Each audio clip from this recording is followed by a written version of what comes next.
So guys, tapos na tayo kumain. Ilalagay ko lang yun dito.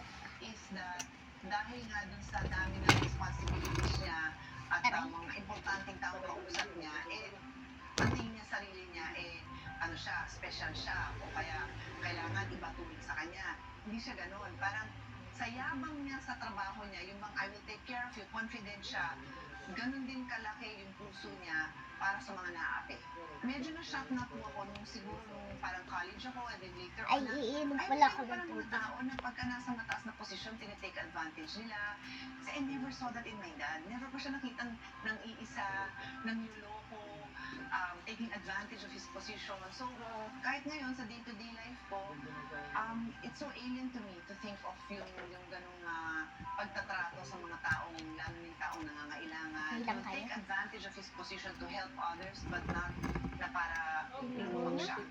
And I'd like to think na ganun din sana ang tingin sa akin ng mga kasama ko sa trabaho, mga kaibigan ko, kasi Hindi. yun talaga Okay. inspiration. For the example he was to all of us. Wala na siya ngayon, pero throughout his life, yung pinakita niya sa amin ay inspirasyon pa rin.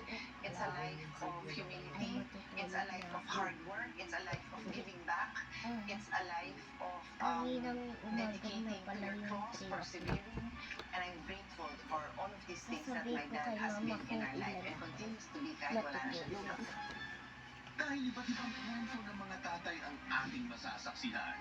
Mga kwentong nagpapatunay na buhay ang alaala ni kumpanyero sa ating mga puso. Mga kwentong sumasalamin sa iba't ibang mukha ng pagiging isang ama. Ating kilalanin sina Tatay Pagkatapos Roy, ng isang mama, uliang ama sabi na niya, patuloy na lumalaban Kaya ng patas sa buhay para sa mga basa. anak. Si Tatay Christopher, isang ama na namumuhay Basa, sa guys. tulong at gabay ng Mamaya kanyang ko tatay lang upang itatuyod ang pamilya. At si Tatay Mark Anthony, isang guro na nagsisilbing pangalawang ama sa mga estudyante ng Senator Renato Compañero Cayetano Memorial Science and Technology High School.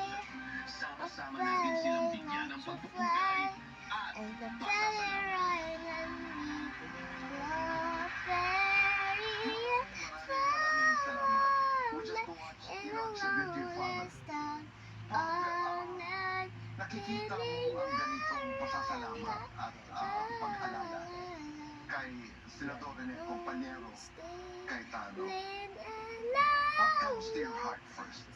Aside from yung love, yung feeling na kasi kuya mo at least kami sa aming pamilya, parang dating ang tatay mo, last resort.